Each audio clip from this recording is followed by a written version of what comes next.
Bienvenidos nuevamente, mis queridos amigos, a Monumentos de la Profecía. Y quisiera darle la bienvenida a aquellos que nos están admirando en línea o en alguna de las redes de televisión. Gracias por haberse sintonizado.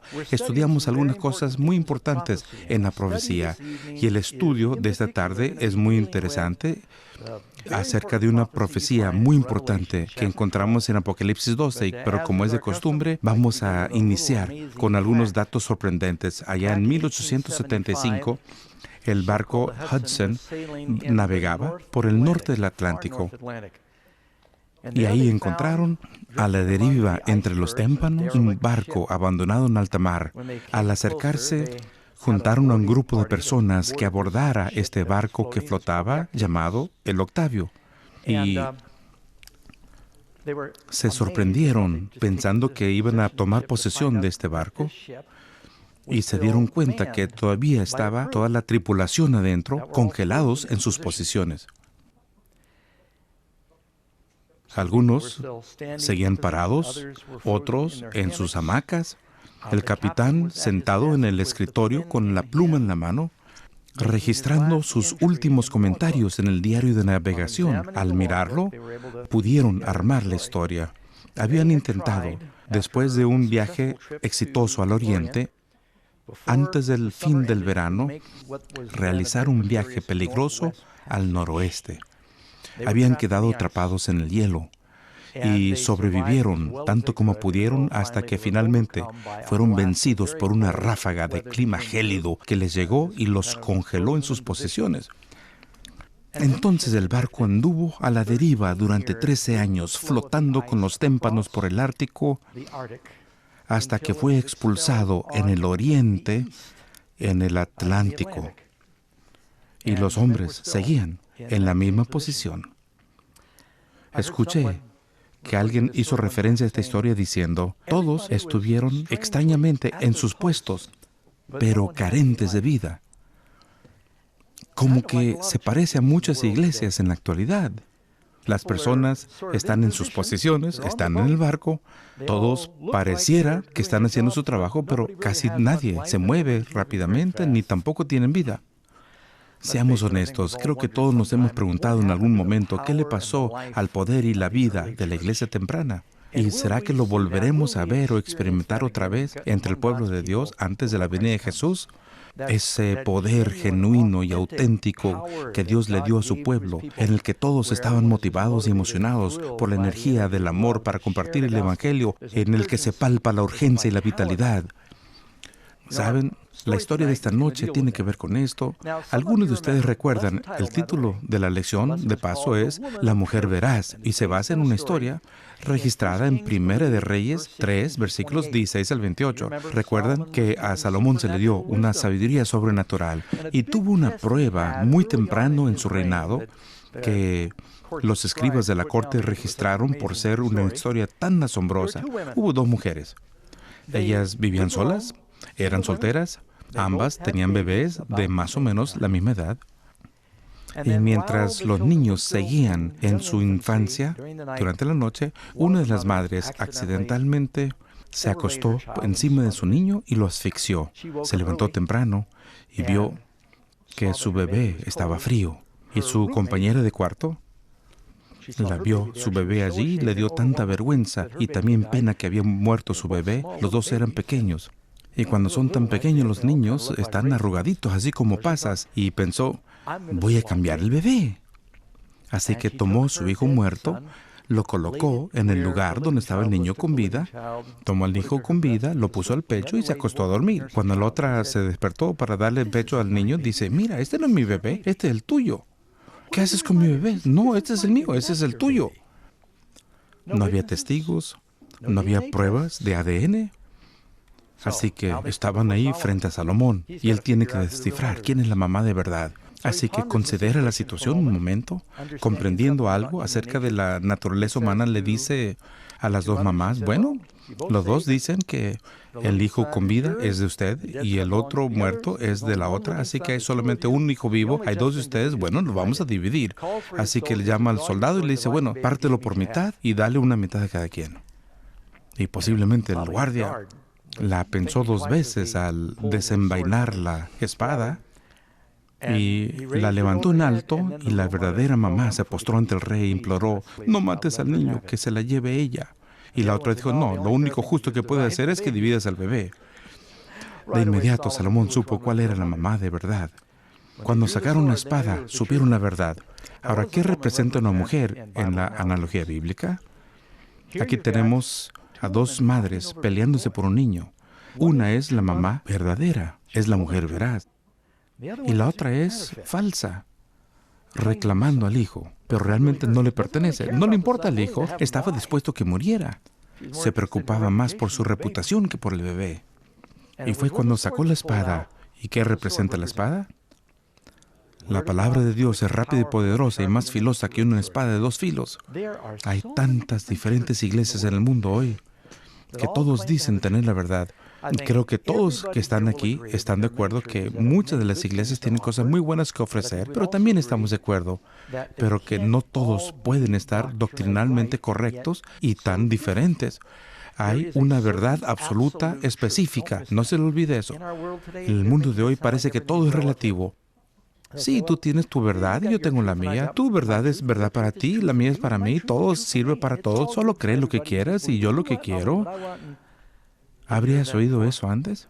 Es absolutamente equivocado, es tóxico, es mortífero. ¿Cómo te gustaría subirte a un avión y escuchas al capitán que habla y dice: miren, yo fui a la escuela de aviación, hay algunas leyes de la aerodinámica, pero yo tengo otras teorías que quisiera probar hoy, así que quiero que todos sepan que yo soy muy sincero? Dirían: no, existen leyes de la aviación y el hecho de que creas diferente no cambiará esas leyes, y quiero que retengamos las verdades absolutas, ¿verdad? Bueno, si creemos eso de los aviones, ¿por qué no hacerlo de las verdades bíblicas? ¿Dios tiene una verdad? ¿Tiene Dios un pueblo? Yo creo que sí. Y cuando Él regrese, aun cuando hay muchas iglesias y muchos cristianos, tendremos el sello de Dios y la marca de la bestia. Y tenemos que saber cuál es esa verdad. Y por eso vamos a hablar acerca de ese tema tan importante, basado en la Biblia. Cómo escoger una iglesia y cómo distinguirla. Y la forma en que lo vamos a descifrar es con la Biblia. Efesios 6:17. Y la espada del Espíritu, que es la palabra de Dios. Así que la Biblia va a ser nuestro fundamento. Muy bien, así que solo para ubicarnos, tomemos la Biblia y veamos en Apocalipsis 12, voy a leer un par de versículos, y este va a ser, lo vamos a mirar, y después lo vamos a desglosar. Será el fundamento de nuestros estudios. El Apocalipsis 12, versículo 1, y dice: apareció en el cielo una gran señal, una mujer vestida de sol, con la luna debajo de sus pies, y sobre su cabeza una corona de 2 estrellas. Y estaba encinta, clamaba con dolores de parto y en la angustia del alumbramiento. Y también apareció otra señal en el cielo. He aquí un gran dragón de escarlata que tenía 7 cabezas y 10 cuernos, y en sus cabezas 7 diademas. Y antes de seguir adelante, esta mujer vestía con el sol, luna y estrellas. ¿Quién hizo el sol, la luna y las estrellas? ¿Saben cuál es la luz natural del mundo? El sol, la luna y las estrellas. Es la luz que hizo Dios, y esta mujer viste de la luz de Dios. Vayan a Apocalipsis 17, hablaremos de eso el siguiente estudio. Tenemos una mujer vestida totalmente diferente. Es ropa terrenal, no la del celestial. Y el dragón, ¿y a quién representa? Él odia a esta mujer y quiere destruir al hijo varón que trae en su vientre, y está a punto de dar a luz. Y si vemos en el versículo 4, dice: su cola del dragón arrastraba la tercera parte de las estrellas del cielo y las arrojó sobre la tierra. El dragón, esas estrellas, son los demonios que siguieron a Satanás, los ángeles caídos que habían seguido a los demonios. Y el dragón se paró frente a la mujer que estaba para dar a luz, a fin de devorar a su hijo tan pronto como naciese. Y una cosa más que se me olvidó mencionar: ¿dónde estaba parada esta mujer? La luna, vestida con el sol, 2 estrellas. ¿Qué significa el número 12? El símbolo de la iglesia. Sobre la cabeza, liderazgo. Habla de los 12 apóstoles en el Nuevo Testamento. Algunos alegan que había 12 jueces en el Antiguo Testamento también, 12 apóstoles en el Nuevo Testamento, y 12 es el símbolo del liderazgo de la iglesia, vestida del sol como la realidad de Cristo, el sol de justicia que surge con la sanidad en las alas, Malaquías 4, parada sobre la luna, y la luna es el Antiguo Testamento. Uno puede ver la luna en la noche, no tiene luz propia, refleja la luz del sol que surgirá. Y el Antiguo Testamento tenía todas las promesas de Jesús que vendría. Así que está parada sobre ese fundamento. Estos todos representan la verdad de la palabra de Dios. Así que este dragón está ante la mujer que está lista a dar luz para devorar a su hijo tan pronto como nazca. ¿Recuerdan cuando nació Jesús? Herodes, usando el ejército romano, no quería compartir con otro rey de los judíos. El título oficial de rey Herodes era rey de los judíos. Y cuando llegaron los sabios diciendo, buscamos al rey de los judíos, él no iba a aguantar eso. Así que mandó a los soldados a Belén. Cuando se enteró que el primer momento en que vieron la estrella hizo que todos los niños varones sean ejecutados. Pudieron haber sido entre 20 y 30 niños, basado en el tamaño de la aldea de esa época. Y hay una profecía que habla acerca de eso en Jeremías. Raquel lamenta por sus hijos. Raquel murió, dicho sea de paso, en Belén, dando a luz. Saben, hay varias historias en la Biblia acerca de mujeres que tuvieron niños varones milagrosos. 7 en realidad. Y tal vez me van a tener que ayudar, lo estoy haciendo de memoria. Sara era estéril, y a decir verdad, los 3 patriarcas, Abraham, Isaac y Jacob, sus mujeres eran estériles, y por milagro tuvieron bebés varones, los primeros. Tenemos a Isaac, un tipo de Cristo, nacimiento milagroso. ¿Se acuerdan? Abraham se lo llevó por la montaña y lo iba a sacrificar a su hijo. Y tenemos a Jacob, hijo de Rebeca, que llegó a ser patriarca de los 12. Tenemos a José. No, ese no era milagroso. Isaac, Jacob. No. Oh, sí, José. Raquel era estéril. Eso me pasa cada vez más mientras envejezco. Se me paraliza el cerebro y horrible cuando es en televisión en vivo, ¿verdad? Luego tenemos a la tsunamita. No dice su nombre, solo que es una mujer tsunamita. Eliseo oró por ella y da a luz a un hijo varón. Muere en el campo y luego resucita. Es un tipo de Cristo. Tenemos a Sansón. Fue un nacimiento milagroso. Tenemos a Ana, madre de Samuel, quien también fue estéril y tuvo un hijo de milagro. Llegó a ser sacerdote, juez. Jesús es nuestro sacerdote, juez y profeta. Y luego Juan el Bautista, el precursor de Jesús. Y Jesús son 7. Es interesante. 7 nacimientos milagrosos, todos niños, todos tipos de Cristo. Y luego tenemos a estas mujeres que todas se pelean por los niños. Raquel y Lea se peleaban por los niños. ¿Alguna vez lo has leído en la historia? La historia de jueces. Hay un hambre en la tierra. 2 mujeres se pelean por los niños varones. Así que tenemos estas historias en la Biblia y luego vamos al Apocalipsis. Es interesante donde se tiene esta mujer que está lista a dar a luz a este niño de la promesa. Y hay un dragón que también se le llama la serpiente. En Génesis, Dios le dijo a Eva y a Adán que habrá enemistad en 3:15 entre su simiente, sus descendientes, y la simiente del dragón. Y ahora vamos al último libro de la Biblia, en Apocalipsis, y se ve una batalla continua entre la mujer y la simiente de la mujer y el dragón. Así que esa simiente de la mujer es Jesús, a fin de devorar a su hijo tan pronto como naciese. Versículo 5, y ella dio a luz un hijo varón que regirá todas las naciones con vara de hierro. ¿Quién es ese? Jesús. Y su hijo fue arrebatado para Dios y para su trono. Y la mujer huyó al desierto, donde tiene un lugar preparado por Dios para que allí la sustenten por 1260 días. Así que este es el pasaje principal que vamos a considerar en la lección de esta noche. Y sigamos con la pregunta número 1 del estudio. ¿Cómo describe el Apocalipsis la verdadera iglesia de Dios? Vamos a ver algunos de los criterios de cómo escoger una iglesia, cómo identificar en los últimos días al pueblo de Dios. Dice en Apocalipsis 12, versículos 1, 2 y 5, y vi una ¿qué? una mujer vestida del sol, con la luna debajo de los pies y sobre su cabeza una corona de 12 estrellas. Juan tiene una visión. Esta es una mujer pura, vestida de luz, y le dice a la iglesia: tú eres la luz del mundo. Deja que tu luz brille ante los hombres para que vean tus buenas obras.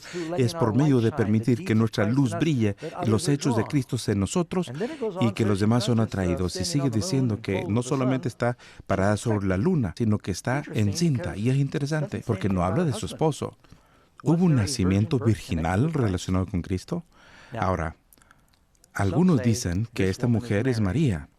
No, María es un tipo de esta mujer, pero al seguir leyendo descubrirán que esta mujer representa al pueblo de Dios. Y al seguir leyendo te das cuenta que no puede ser María. Nunca dice que María huyó al desierto perseguida por un dragón que trató de tragársela con una inundación por 1260 años. Así que no es María. Ella es un tipo de la iglesia que fue una mujer pura, escogida para traer a Cristo al mundo. Y el propósito de la iglesia en el Antiguo Testamento también tuvo una iglesia. Solo significa, la iglesia significa reunión para introducir a Cristo al mundo. Y dice, y ella dio a luz a un hijo varón que regirá con vara de hierro todas las naciones. Eso se consideraba una señal de fortaleza, el cetro. Y luego su hijo fue arrebatado para Dios y para su trono. Así que aquí está hablando de la ascensión de Cristo. Número 2. ¿Quién es el gran dragón rojo y qué trata de hacer? En las escrituras que acabamos de leer, Apocalipsis 12:9, tenemos que adivinar quién es. Nos dice en el mismo capítulo más adelante: y fue lanzado fuera el gran dragón, la serpiente antigua, y se llama Diablo y Satanás. Tiene 4 títulos que no podemos dejar a un lado: el diablo, serpiente, Satanás. Ya se lo sabemos quién es. Es el archienemigo, el villano principal, el diablo, el príncipe de la oscuridad. Tiene muchos nombres. Es la fuente de todo mal. Lo que más odia a él es que Cristo venga al mundo. No solamente el diablo trató de destruir a Jesús cuando vino a través del poder romano. También él pensaba que el Mesías vendría por Egipto. Cuando nació Moisés, él trató de destruir a todos los niños. Y notarán que durante el tiempo del rey David o después de él, cuando Atalía llegó a ser reina, trató de destruir a toda la simiente real y ejecutó a todos los hijos del rey. Nuevamente, el diablo sabía que el Mesías vendría de los descendientes de David y trató de destruir. El diablo no quería que viniese Jesús para salvar al hombre y mucho más. El diablo sabía que si Cristo realmente estaba encarnado como un humano, él sería vulnerable. Y si el diablo puede destruir al Jesús, él pensó que podría suplantarlo y él no surgiría otra vez. Así que yo sé que tú y yo, mirando hacia atrás, uno puede pensar, ¿cómo puede ser tan tonto el diablo? Pero el pecado te hace estúpido, ¿verdad? Existen algunos sitios llamados criminales tontos. Realmente el pecado hace que hagas cosas tontas. Apocalipsis 12:4. Y el dragón se paró frente a la mujer que estaba para dar a luz, a fin de devorar a su hijo tan pronto como naciese. Antes que Jesús creciera y recibiera discernimiento, era débil y vulnerable. El diablo quiso destruir a Cristo y detener su ministerio. Número 3. ¿Qué ocurre después cuando Satanás fracasa al no poder derrotar a Jesús? Por supuesto, un ángel le advierte a José, huye a Egipto, Cristo se prepara, y también es interesante que dice que de Egipto llamé a mi hijo. Jesús salió de Egipto para llegar a ser el Salvador de los hijos de Israel. Salieron de Egipto, llegaron a ser una nación del pueblo de Dios, la primera iglesia en el Antiguo Testamento, se puede decir, Apocalipsis 12, y su hijo fue arrebatado para Dios y para su trono. Lo pueden leer en Hechos 1, también al final de los Evangelios, dice que Jesús ascendió al cielo mientras ellos miraban. Es la ascensión. Salió del Monte de los Olivos. Aprendemos que regresará al Monte de los Olivos, ¿verdad? Pregunta número 4. Después que Jesús fue arrebatado al cielo, ¿qué hizo Satanás contra la iglesia? Ahora, durante la vida de Jesús, el diablo odiaba a Jesús, enfocaba su atención y artillería en hacer que Jesús pecara y lo perseguía. Y si te preguntas qué siente el diablo acerca de Jesús, contempla las escenas de la cruz. En la cruz ves que el diablo la turba, dice, crucifícale, tortúralo. Se mofan de él tratando de hacer que se desespere, que peque. Y Jesús le dice, Padre, perdónalos. Sigue contemplando palabras y pensamientos de amor. Y en el momento en que Jesús murió victorioso sin haber pecado, Él nos dio un ejemplo de tener una vida santa. Él ascendió al cielo. Al diablo no puede tocar a Jesús. Él fue echado del cielo, fue expulsado. Jesús está a mano derecha de Dios. ¿Tú crees que el diablo puede entrar? No lo puede tocar. Así que el diablo quiere tocar a Jesús. ¿Qué va a hacer ahora? Lastimar aquello que Jesús más ama. Cuando Cristo mira a la tierra desde el cielo, Dios es amor. Dios ama a las mariposas y a los perritos, pero sabes, Él no los ama tanto como las personas. Y entre las personas, el objeto en la tierra sobre el cual Dios concede su más grande consideración es la iglesia, porque en ella está la niña de sus ojos, las personas por las cuales Él murió para salvar, las que han dicho, te vamos a amar de todo corazón. Así que lo que el diablo quiere hacer es lastimar a Jesús, al lastimar a aquellos que más aman, a aquellos que lo aman a Él. ¿Quieres lastimar a un padre? Lastima a su hijo, ¿verdad? Se dice que es mejor robar, es decir, toparse con una osa a la que le han robado a sus cachorros. Conocen bien cómo es el amor de una madre por su hijo, y el diablo quiere lastimar a la iglesia, así que va detrás de la mujer, la novia de Cristo, los hijos de Dios. Apocalipsis 12:13. Y cuando vio el dragón que había sido arrojado a la tierra, persiguió a la mujer que había dado a luz al hijo varón. Ahora, vean lo que sucedió durante los primeros años de la iglesia, cuando el diablo vio cómo después del Pentecostés el Espíritu Santo había sido vertido, fueron llenos del Espíritu y donde quiera que iban los discípulos predicaban. La iglesia temprana, de vez en cuando las personas me hacen la pregunta, Pastor Doug, ¿los cristianos del Nuevo Testamento todavía deben pagar diezmos? Y yo les digo, bueno, si quieres ser un cristiano del Nuevo Testamento, debes dar más que el diezmo. En el Antiguo Testamento se les pedía 10% de sus ganancias. En el Nuevo, ¿saben lo que dice? Después que fue derramado el Espíritu Santo, ningún hombre dijo que todo lo que tenía era para sí. Las personas vendían sus posesiones y eran en común. Los discípulos vendían sus tierras y sus casas, los vendían y lo traían a los pies de los discípulos en Hechos 4 y en Hechos 5. Querían liquidar todo, querían difundir el Evangelio al mundo entero, haciendo sacrificios en ese tiempo. Así que, wow, si ves el espíritu de la iglesia temprana, estaban totalmente vendidos al Evangelio. Y es por eso que fue diseminado tan rápido. No se podía cuestionar y no se morían por él. Así que el diablo dijo, me voy a inventar leyes. Primero trató de exterminarlos, lo hizo a través de los judíos. Pablo mataba a los cristianos y los arrestaba, y luego lo hizo a través de los romanos. Nerón mató a Pedro y la primera gran persecución fue por Roma, bajo Nerón. Claudio les dijo que salieran de Roma y no los matarían. Nerón después quemó a Roma. Él culpó a los cristianos y él mató a Pablo y a muchos otros. Tenemos una serie de Césares que hasta más o menos el 318 después de Cristo, centenares de miles y tal vez 1 millón de cristianos murieron.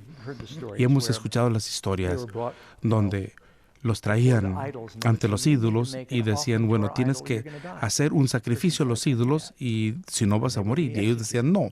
Entonces los ejecutaban. Si no, los traían a los coliseos. Y bueno, tienen que renunciar a Cristo, adorar nuestras deidades y luego los soltamos. Y si no, los alimentaban a los leones. Y todos los paganos lo veían como entretenimiento. Presenciaban la muerte de los cristianos, ellos se arrodillaban, oraban y cantaban, y algunos, bueno, Nerón los untaba de brea y los quemaba para iluminar sus jardines. Y él fue, vaya, muy brutal, y así igual que Calígula y otros. Pero los paganos los contemplaban morir a los cristianos con tanta paz y tranquilidad. Decían, vaya, ¿qué es lo que tienen ellos? Nosotros no tenemos esa clase de paz y de creencia. Y encontraban a los cristianos. Tú sabes, habían construido ciudades enteras bajo tierra en Roma. He estado yo en las catacumbas ahí en Europa.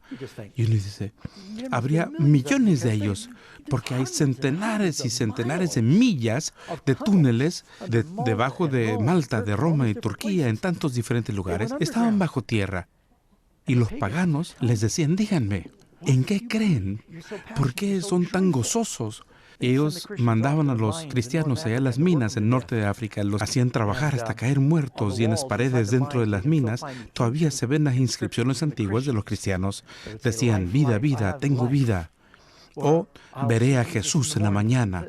Y parecían personas tan positivas, y los paganos, sus inscripciones decían, adiós para siempre.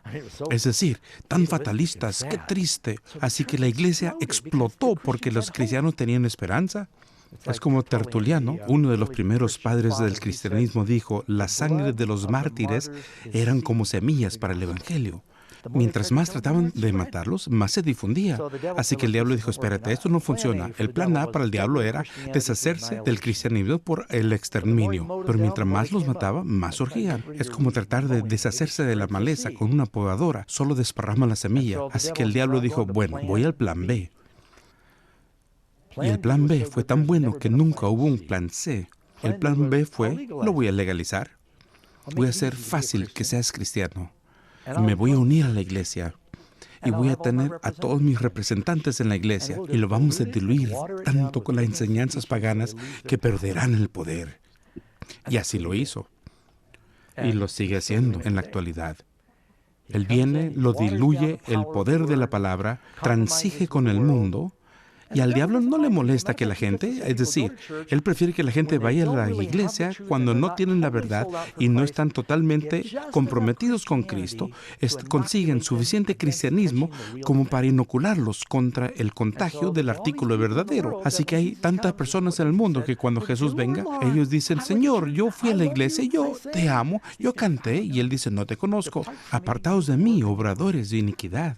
Solamente tuvieron la mitad del asunto. Jesús dice, no es todos los que dicen Señor, Señor, entrarán en el reino, pero aquel que hace la voluntad de mi Padre en el cielo. Y de paso, la voluntad de Dios es por lo menos la ley de Dios, ¿verdad? Así que hay mucho cristianismo falso y el diablo le encanta. La mejor manera de esconder un diamante es rodearlo de vidrio roto. Y seamos honestos, hay muchos hipócritas que dicen ser cristianos. Y yo sé que eso desanima a las personas. Y por eso llegó la persecución. Y luego llegó Constantino. Y él es el que dijo, vamos a hacerlo legal. Y todos estos paganos llegaron a la iglesia. Y la iglesia ahora, en vez de ser una religión conducida por el corazón, llegó a ser la religión del Estado. Y comenzaron a obligar a las personas a creer. Y luego llegó un gran momento de persecución. Parte de la persecución llega ahora de la iglesia oficial, en contra de los cristianos bíblicos genuinos que no quisieron comprometerse con el paganismo. Verán, después que el cristianismo se hizo legal y llegó a ser la religión del Estado, creo que ya he compartido con ustedes, están por toda Roma, todo el imperio romano. Tenían todos los dioses, tanto romanos como griegos, Plutón, Mercurio, Apolos, Neptuno y los que quieras nombrar. Era un panteón de dioses, hombres y mujeres. Y cuando todas estas personas llegaron, dijeron, bueno, ¿qué hacemos con nuestros dioses? ¿Qué hacemos con los templos? Y algunos de los sacerdotes de la iglesia cedieron. Dijeron, bueno, el Señor entenderá si podemos ceder un poquito. Bueno, si van a venir al cristianismo, bueno, que vuelvan a nombrar sus ídolos y no importa. Y es así como funciona Dios. Pronto perdemos la vitalidad. Se han hecho algunos compromisos. Y mientras más paganos, no pasó de la noche a la mañana, mientras más paganos adoptaron, pronto perdieron su poder distintivo. ¿Acaso Pablo no dice que tenían forma de santidad, pero niegan el poder de la misma? Y los lobos entraron y la iglesia condescendió. Y lo siguiente que vemos es que los cristianos dicen, no podemos hacer esto. Y los cristianos bíblicos le hicieron frente a la iglesia y tuvieron que huir al desierto. No pudieron salir en público. Número 5. ¿Dónde fue la mujer durante este terrible período de persecución? ¿Y cuánto tiempo duró allí? Apocalipsis 12:6. Aquí va, si la mujer huyó al desierto, donde tiene el lugar preparado por Dios para que allí la sustenten por 1203 veintenas, 1260 es lo que significa días. Ya sabemos cuál fue el periodo de inicio con el movimiento oficial de Justiniano que trasladó la capital a Constantinopla. Fue hecho obispo de Roma, posteriormente conocido como Papa, cabeza de la iglesia, y básicamente legalizó Y eso fue Constantino que legalizó el cristianismo, y Justiniano le dio al Papa un ejército y llegó a ser la religión oficial. Eso inició en 538. Desde ese tiempo hasta 1798, cuando el general de Napoleón arrestó al Papa, y así como que perdieron su poder ininterrumpido, hubo exactamente 1260 años en los que la Iglesia realizaba mucha persecución de cualquiera que estuviera contra de sus enseñanzas. Y de paso, las Biblias les fueron quitadas de las personas. ¿Saben que fue ilegal por más de un año que las personas tengan la Biblia en su idioma oficial? Era en latín. Y la gente no podía leer latín. Era como una religión muerta romana. Y si querías saber lo que dice la Biblia, tenías que preguntarle al sacerdote, lo que hacía muy conveniente para que el sacerdote te dijera, si quieres que te perdonen los pecados, te va a costar tanto. Y ahora, no lo estoy diciendo, no estoy restando importando. Bueno, no estoy exagerando en realidad. Tenían listas de precios. ¿Y cuántos tengo? Bueno, creo que en mi cuarto tengo un libro y hay listas de precios por las indulgencias que podrías comprar por los pecados. Puedes pagar por los pecados, no solo los cometidos, sino puedes comprarlos de antemano, y ellos no sabían que estaba malo porque no tenían Biblias. ¿Sabes por qué los llamaban el oscurantismo? Porque tu palabra es lámpara a mis pies y lumbrera en mi camino. ¿Habías escuchado estas palabras? Le quitas la Biblia, le quitas la luz y la gente está en la oscuridad. Pensaban que si tú morías, ibas directo al cielo o al infierno y quemabas para siempre. Antes del juicio había una resurrección y había tanta confusión que la Iglesia nunca se ha recuperado completamente de todo esto. 1260 años. Había una unión de la Iglesia y el Estado que perseguía a las personas. ¿Saben? Solo para mostrarles cuán hermoso es la Biblia. Noten esto. Durante esta época de la Iglesia, hubo dos mujeres, una verdadera y otra falsa. La falsa se llama Babilonia, misterio, madre de rameras. Ella comete fornicación con los reyes de la tierra, dice en Apocalipsis 7:17, y habla acerca de 1260 días, es decir, 3 años y medio proféticos. Y en el Antiguo Testamento hubo una reina pagana, Jezabel, que durante un periodo de 1260 días literales se casó con un rey judío. Lo manipuló para que promulgara leyes para perseguir a los profetas. Elías y los demás profetas fueron muertos o tuvieron que huir al desierto. Encontramos lo mismo en Apocalipsis que en el Antiguo Testamento. Es para ayudarnos a ver que esto no es un accidente. Dios sabe lo que va a pasar. Número 6. ¿Cuáles son las otras dos marcas identificatorias de la verdadera Iglesia de Dios? Apocalipsis 12:17 dice, entonces el dragón se llenó de ira contra la mujer y fue a hacer guerra contra el resto de la descendencia de ella. Aquí estamos al final del tiempo, es la remanente de su semilla, los descendientes. Dos características del pueblo de Dios son ¿qué? Que guardan los mandamientos de Dios. ¿Es el 50%? ¿El 80%? ¿O los 10? Y tienen el testimonio de Jesucristo. Dice la Biblia que el testimonio de Jesús es el espíritu profecía, que nos dice que ellos tienen la ley y los profetas como la palabra de Dios. Lo puedes leer en Malaquías 4, la última profecía del Antiguo Testamento. Recuerden la ley de Moisés, mis siervos. Es la ley. Yo les envío a Elías, el profeta, el día del Señor. Y en el Nuevo Testamento, Moisés y Elías se le aparecen a Jesús avalando. Moisés y Elías representan la ley, la palabra de Dios. Ellos avalan a que Jesús es el Mesías a que estaban señalando, así como la palabra de Dios señala a Cristo. Así que la Iglesia de Dios en los últimos días van a regresar a la fe que se le fue dado a los santos, a la ley y los profetas. Así que si Dios tiene una iglesia allá afuera, ¿cómo la vamos a encontrar? ¿Cuál es la herramienta? Y cualquier pastor podría decirles, y yo creo que mi iglesia es a la que debes pertenecer. Y nuevamente, quiero reiterar antes de seguir hablando, hay buenos cristianos en muchas iglesias. Es más, una de las razones que estoy aquí en esta iglesia, en la iglesia adventista, una razón es porque me cansé de estudiar con diferentes grupos que decían, bueno, a menos que estudies con nosotros, estás perdido. No me decir que todas las personas de la historia, a menos que pertenezca a tu denominación, está perdido. Y me da gusto leer que los adventistas reconocen abiertamente que la parte de la grey de Dios no necesariamente está en nuestra iglesia. Antes de llegar al final del tiempo, vamos a ser un pueblo, sin embargo. Habrá un mensaje donde todo el mundo estará junto en el movimiento de la Escritura. Y ese mensaje va al mundo hoy. Así, ¿cómo escoger la iglesia? ¿Sabes cómo lo hacen la mayoría de las personas? a ver si recuerdo algunas de las cosas que escribí hace unos años, que escribí un libro, Cómo sobrevivir en una iglesia, y escribí de una de las razones por la que la gente escoge una iglesia. Algunos dicen que, bueno, es la iglesia donde creció su familia. ¿Por qué vas a tu iglesia? Bueno, ahí fue mi abuela, ahí está papá y mamá, ahí voy yo. ¿Qué creen? No estoy seguro, pero tenemos una historia larga en esta iglesia. ¿Por qué vas a tu iglesia? ¿Está cerca de mi casa? ¿Está en el barrio? ¿Es conveniente? Y sí, así es. Por eso lo escogen las personas, muchas personas. A algunos les gusta por el edificio. ¿Por qué vas a esa iglesia? Porque es la más bonita del pueblo. Mira nomás, ay, qué bonito está la presencia de Dios. Viene la luz de los vitrales y viene la arquitectura. Mira el edificio. ¿Por qué vas a tu iglesia? La música. Ninguna iglesia tiene música como la nuestra. El coro. Ay, parece que cantamos con los ángeles. Y yo formo parte del coro, así que por eso ahí voy. Y si me sacan del coro, me voy a otra denominación donde me metan otra vez al coro. Vamos, ya conocen personas como esas. La música. ¿Por qué vas a tu iglesia? Te cuidan a los niños y puedo sentarme y escuchar el sermón sin preocuparme de los niños. Tienen un programa para niños excelentes y ellos hacen tantas cosas y es bonito para las familias. Tienen tantos programas especiales. Tienen un programa para recuperarte del divorcio, el programa de 12 pasos, una panadería y tantas esos. Bueno, y todo está bien. ¿Y qué creen? No estoy seguro, pero vaya, pueden vender pan. ¿Por qué vas a tu iglesia?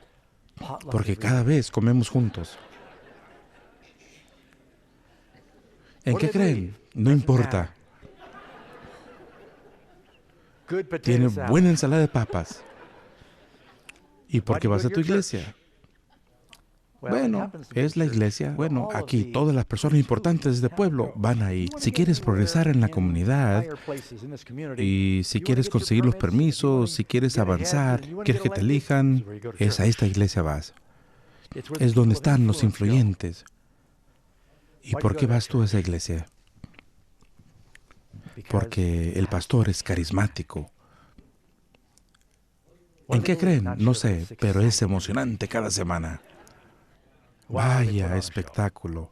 Algunos actualmente van porque el pastor es apuesto. Estoy seguro que todos están aquí por eso. ¿Y porque se ríen? Ni siquiera he tocado todas las razones. Se sorprenderían las razones por las cuales la gente escoge la iglesia. Así que le preguntas a un hombre, ¿por qué vas a tu iglesia? Bueno, porque crecí con el pastor. ¿Y en qué cree? Igual que yo. ¿Y qué creen ustedes dos? Lo mismo. ¿Y qué es eso? ¿Quién sabe? Estoy bromeando, ¿verdad?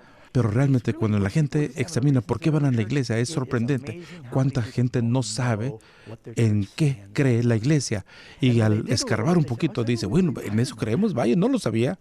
Y sabes, a veces que vamos de semana en semana y recibimos un poquito de lo que creen, pero bíblicamente hay solamente una razón para estar en una iglesia.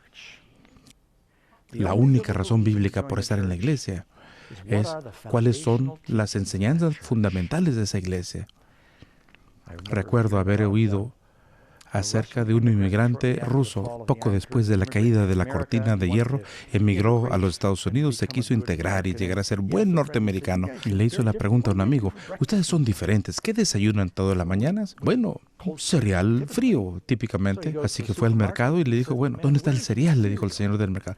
Ve a ese pasillo. Y entra al pasillo y está más largo que una terminal aérea.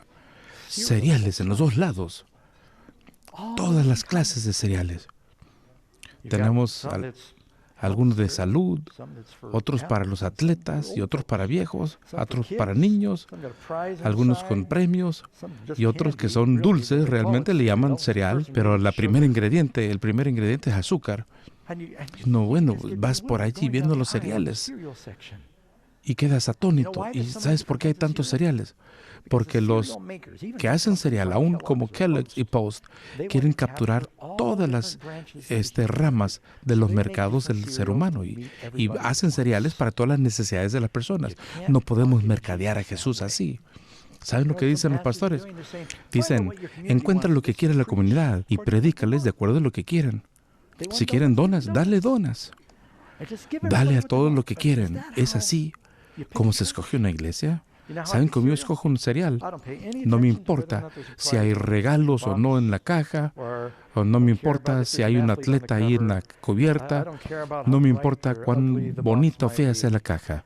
Lo primero que hago es, le doy la vuelta y veo las letritas chiquitas. ¿Cuáles son los ingredientes? Esto lo estoy metiendo en mi cuerpo. ¿Qué es? Me importa. Y si la primer ingrediente es azúcar, sigo buscando. Y bueno, me gusta mucho diferentes granos. Cuando escoges una iglesia, lo que estamos hablando es, este es el vehículo de mi fe, que yo creo que me va a ayudar a tener la vida eterna con Cristo. Debes leer los ingredientes. Debes saber lo que quiere decir tu iglesia, porque hasta cierto grado eres responsable con tu asistencia y con tus ofrendas de suscribir esas enseñanzas. ¿Sabes lo que creen? Hay muchas creencias raras por allá y la gente realmente no lo ha pensado bien. Ahora, ¿qué si el edificio no es bonito? Y no cantan muy bien. Y la comida no es la mejor. Y tienes que manejar un poquito más. Si las enseñanzas fundamentales de esa iglesia son la enseñanza de Cristo, ahí debes ir. El pueblo de Dios en el Antiguo Testamento fueron judíos. Con todos sus defectos y verrugas, uno lee acerca de los múltiples apostasías y fracasos de la nación judía, así como una montaña rusa. Pero ¿sabes por qué era su pueblo? Porque les había entregado los oráculos de la verdad. Dice Pablo, a Israel los oráculos de la verdad fueron entregados. Pablo dice, la salvación a todos, pero al judío primero, y entonces al gentil. ¿Por qué? Porque les dio la palabra. Así que en los últimos días, ¿cómo encontrar la iglesia? ¿Qué creen? Será la enseñanza de Jesús, amén. Es la única razón. Así que, bueno, ya terminé el sermón, pero... Número 7. Quería que supieran realmente de qué se trata. Es la Biblia, ¿no dicen amén? Número 7. ¿Cómo dice Jesús que demostramos su amor por Él? Él dice, si me amáis, ¿qué? Toca la bocina, ¿verdad? Juan 14:15. Ya han visto esa pegatina, ¿verdad? El único problema es que la esposa lo pone en el carro y el esposo está manejando y no sabe por qué los demás pitan. Y él tal vez no tenga la misma fe. Juan 14:15. Si me amáis, guardad mis mandamientos. Es muy sencillo. Y nuevamente, 1 Juan 5:3. Por este es el amor de Dios, que hablemos de sus mandamientos. El guardar es diferente que hablar, que leer. No solamente leer, escuchar. No solo escuchar. Apocalipsis dice que hay una bendición sobre el que oye, lee y guarda las cosas que están escritas. Una bendición. Es una promesa para ustedes. Número 8. ¿Qué 3 mensajes angélicos predicará la iglesia de Dios de los últimos días? Ahora, esto es repaso, hablando de los 3 ángeles en Apocalipsis 14, pero la característica de la iglesia en los últimos días. Compartirán este mensaje de Apocalipsis 14, temed a Dios y dadle gloria, porque la hora de su juicio ha llegado. Vivimos cerca del fin. Hay un tiempo de juicio que se lleva a cabo y hay que prepararnos. Sigue diciendo, y adorad a aquel que hizo el cielo y la tierra y el mar de las fuentes de las aguas. Y vemos que ese idioma realmente se saca del 4º mandamiento de los 10 mandamientos que tiene que ver con el sábado. Habla acerca de regresar a la adoración bíblica de Dios. La letra B. El mensaje del segundo ángel, el mensaje que dice, y es Apocalipsis 14:8, a otro ángel le siguió diciendo, ha caído Babilonia, la gran ciudad, porque ha hecho beber a todas las naciones del vino del furor de su fornicación. Así que este es un mensaje de estar alerta de que ha caído Babilonia, y no habla de la antigua Babilonia, porque las profecías en Isaías 13 dijeron que eso había caído. El mensaje del tercer ángel, Apocalipsis, este es Apocalipsis 14, versículos 9 y 10. Y el tercer ángel lo siguió diciendo a gran voz, si alguno adora a la bestia y a su imagen, y recibe la marca en su frente o en su mano, él también beberá del vino de la ira de Dios. Así que estos mensajes, los mensajes que van a escuchar en esta serie, en la preparación para la segunda venida, después de esto viene Jesús en las nubes. Apocalipsis 14. Estos mensajes vienen del cielo y Dios quiere que este mundo reciba el mensaje de que todos regresemos a su palabra y sepamos que hay cosas falsas aquí afuera. Número 9. ¿A quiénes predica la Iglesia de Dios estos mensajes en los últimos días? Apocalipsis 14, versículo 6. Que tenía el Evangelio eterno para predicarlo a los moradores de la tierra, a cada nación y tribu y lengua y pueblo. Y eso nos dice que será un movimiento global. Y tengo un cuadro aquí que acabo de meter. Una de las emociones para mí, hace unos años estuve en la nación más grande del mundo, Indonesia. Y tuve la oportunidad de predicar en la iglesia cristiana más grande de la nación musulmana más grande. Y qué emoción. Y ver el evangelio que salía entre el pueblo y poder predicar con relativa paz. Y el mensaje está yendo a todo el mundo. Lo que hace Amazing Facts es un pequeño aspecto de todo lo que sucede. Número 10. ¿Qué especificaciones ha dado Dios en su palabra para ayudarnos a identificar positivamente a su iglesia en el tiempo del fin? Hay varias cosas que les voy a dar aquí, así que vamos a ver desde la A hasta la E de lo que tienen ahí en la lección. La A nos dice que este poder de iglesia surgirá y hará su obra visible después de salir del desierto. Y recuerden que hay 538 a 1798, o sea que hay nueva nación que surge después de 1798, que tiene 2 cuernos como cordero. ¿Saben cuál es? ¿Habla como cordero? No, perdón. Tiene 2 cuernos como cordero, pero habla como dragón. ¿Sabes por qué fue fundado en Norteamérica? No fue mayormente los pioneros, fueron los peregrinos que huían la persecución religiosa en Europa, buscando un lugar donde podrían practicar y predicar la palabra de Dios con libertad. Es lo que sucedió. La respuesta B. Y un movimiento será detectado al mismo tiempo. B. Enseñará las mismas verdades que los apóstoles enseñaron, y todas sus enseñanzas estarán de acuerdo con la Biblia. Deberá ser una iglesia basada en la Biblia, no unos cuantos, sino consistentemente. La respuesta C. Guardará los 10 mandamientos, incluyendo el sábado bíblico. Y saben que es sorprendente cuántos pastores e iglesias dicen ahora que no necesitamos guardar los 10 mandamientos porque no estamos bajo la ley, sino la gracia. ¿Y qué significa eso? Es decir, ahora podemos quebrantar los 10 mandamientos. Normalmente los guardamos con excepción de uno, ya lo han notado. Y eso siempre me ha hecho preguntar. D. Tendrá el espíritu profecía. Y hay una lección que viene de esto. Y esto significa que tiene todos los dones del Espíritu, sino incluyendo el espíritu profecía que conduce a la iglesia en los últimos días. La respuesta es, proclamará a gran voz el triple mensaje de Dios para el tiempo final. Significa que se difundirá a gran voz alrededor del mundo. Y quiero agregar que, y si no les importa que yo lo diga, que nuestra iglesia, la iglesia adventista, es probablemente la que tiene más ministerios de medios que cualquier denominación que yo conozca. Que estamos yendo por satélite, internet en el mundo entero, y realmente es una voz fuerte. La iglesia adventista realmente no es una denominación, es un movimiento, porque fue formado allá en 1844. Pensaban que iban a venir Jesús y no vino. No eran adventistas en ese tiempo, no existían. Se los conocía como el movimiento adventista. La palabra adventista significa venida o aventura. Cuando no vino, los cristianos de muchas diferentes iglesias dejaron a un lado sus diferencias. Eran metodistas, bautistas, congregacionalistas, y dicen, bueno, ¿por qué hay tantas iglesias? Veamos lo que dice la Biblia. Hagamos a un lado nuestras diferencias denominacionales, regresemos a la Biblia. Y este movimiento surgió de ese experimento. Y va alrededor del mundo con el cristianismo primitivo y con una fe que fue llevado a los santos. Y nos dice que este movimiento no va a ser una comunidad local, ni es una congregación. Va a ser un movimiento mundial. De los 218 países en el mundo, la iglesia adventista está en más países que cualquier otra denominación.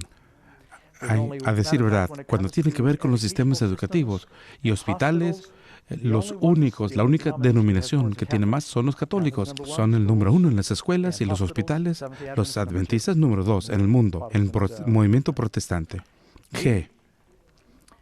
enseñará el Evangelio eterno, el cual es la salvación a través de Jesucristo solamente. Salvación por la fe en Jesucristo. Es enseñar las verdades fundamentales de Jesucristo. Número 11.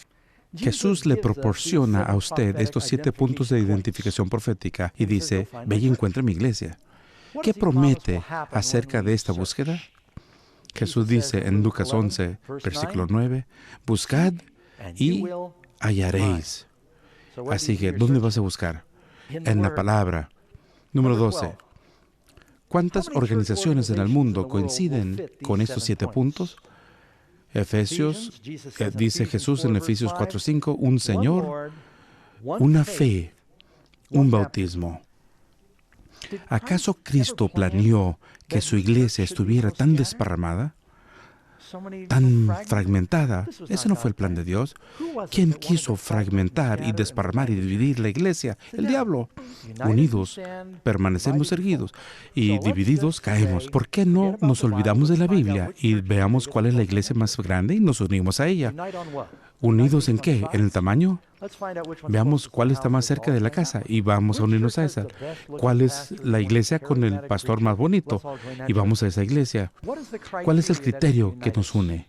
Una cosa, la verdad absoluta. Y la palabra de Dios es aquella espada que nos las va a señalar. Sabes, Jesús dijo, buscad y hallaréis. Hay tantas denominaciones que se llaman a sí mismas cristianas. ¿Será que eso lo hace la iglesia de Dios? No, la pregunta número 13. Puedes ver en Isaías 4:1, echaron mano de un hombre, 7 mujeres en aquel mismo tiempo, diciendo, nosotros comeremos nuestro propio pan y usaremos nuestro propio vestimento, pero queremos llevar tu nombre para quitarnos el oprobio. Hay solamente un nombre, amigos. ¿Qué debemos hacer al hacer esta búsqueda, al descubrir la iglesia del tiempo del fin? ¿Será necesario formar parte de ella? Es una gran pregunta. Hechos 2:47. ¿Y el Señor qué hizo? Agregó cada día a la iglesia los que habían de ser salvos. ¿Saben? Jesús nos dice, tengo muchos corderos que no son de este redil. A ellos también debo llamar. Juan capítulo 10, y habrá un redil y un pastor. ¿Cuántos rediles? Cuando venga Jesús, 1. Y vamos a darle la oportunidad de pedirnos que oremos por ustedes y que tomen la decisión. Tenemos sugieres que tienen tarjetas que se las van a llevar y les invito a que lo hagan en este momento. Y en esta tarjeta encontrarás 4 preguntas. Sabes, no creo en predicar solo para el entretenimiento. Creo en invitar a las personas a que puedan actuar sobre lo que oyen. Han escuchado muchas cosas interesantes de la Biblia. Estamos haciendo todo lo posible para que sea clara la verdad para ustedes y que Dios quiere que su pueblo se esté basado en un movimiento basado en la Biblia antes de su regreso. Él te invita porque Él quiere que tú respondas a eso. Y me gustaría invitar a los sugieres a repartir estas tarjetas y verán 4 preguntas ahí. ¿Puedes poner tu nombre, por favor? No, nadie te va a molestar, así que pon tu información de contacto. Hay 4 preguntas importantes. 1. ¿Decido seguir las enseñanzas de Jesús de acuerdo a la Biblia? Pues tenemos la pregunta fácil primero. Ojalá y todos digan que sí. 2. Algunos siguen orando acerca de ser bautizados. Hemos mostrado la conexión entre ser bautizado y ser parte de la iglesia. Tú que estás en casa, la tarjeta también está en la página Landmarks of Prophecy. La podemos llenar juntos en línea y luego nos los envías electrónicamente. Número 3. Decido llegar a ser parte de la iglesia remanente de la profecía bíblica y adorar a Dios en espíritu y en verdad. ¿Quieres ser parte de ese movimiento? No vas a decidir basado en la música y los programas de los niños y las comidas. Vas a decir, Señor, quiero ser guiado por tu palabra, quiero ser liberado por la verdad. Y el 4, tal vez quieras saber un poquito más acerca de eso. Quieres hacer algunas preguntas, ya sea a mí mismo o a alguna de las personas que nos ayudan aquí en Landmark. Anótenlo. Y al llenar la tarjeta, le voy a invitar a Chuck que salga y va a cantar un cántico familiar. Voy a estar orando por ustedes al tomar la decisión y llenar las tarjetas. Al terminar, pásenlos al centro y los sugieres lo van a recoger.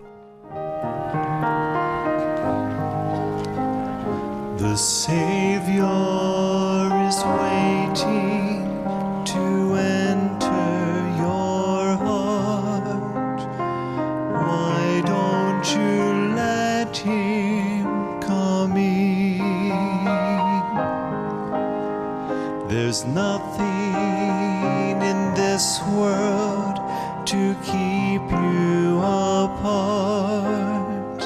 What is your answer to him?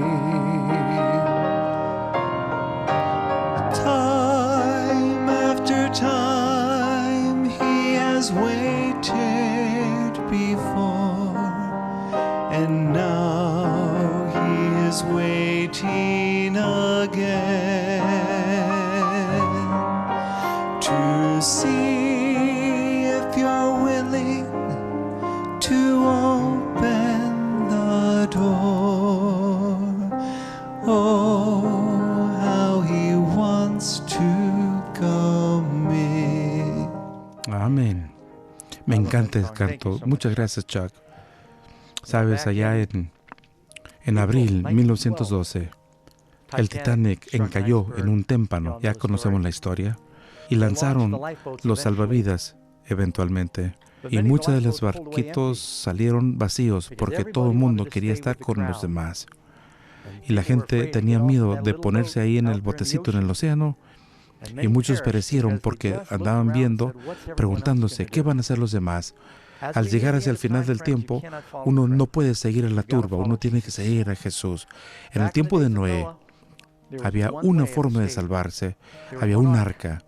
Jesús dijo, así como fue en el tiempo de Noé, será cuando venga el Hijo del Hombre. Solamente habrá un arca cuando venga Jesús. El sello de Dios, la marca de la bestia, son solamente dos caminos, la vida o la muerte. Jesús dijo, si no estás conmigo, estás contra mí. Y yo ruego que tomes la buena decisión esta noche. Quiero estar con Cristo, quiero estar en su cuerpo, como parte de su pueblo. ¿Es tu deseo? Pidámoselo. Padre Celestial, te pido que tu pueblo, aquellos que nos ven esta noche, que escuchen tu voz, que tomen su decisión esta noche para formar parte de tu pueblo, entregarse a sí mismos, independientemente de la oposición y de los desafíos que puedan enfrentar, que estén determinados para estar en esa arca de la seguridad que provees con tu propia sangre en Cristo Jesús. Amén. Muchas gracias, amigos. Que Dios los bendiga. El martes por la noche vamos a hablar acerca del Apocalipsis 17.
Amén. Que Dios los bendiga, amigos, y recuerden que el siguiente programa será La Mujer Veraz y será mañana por la noche. Espero que nos sintonicen, cuéntenle a sus amigos y vean landmarksofprophecy.com. Que Dios los bendiga. Nos vemos en la siguiente presentación.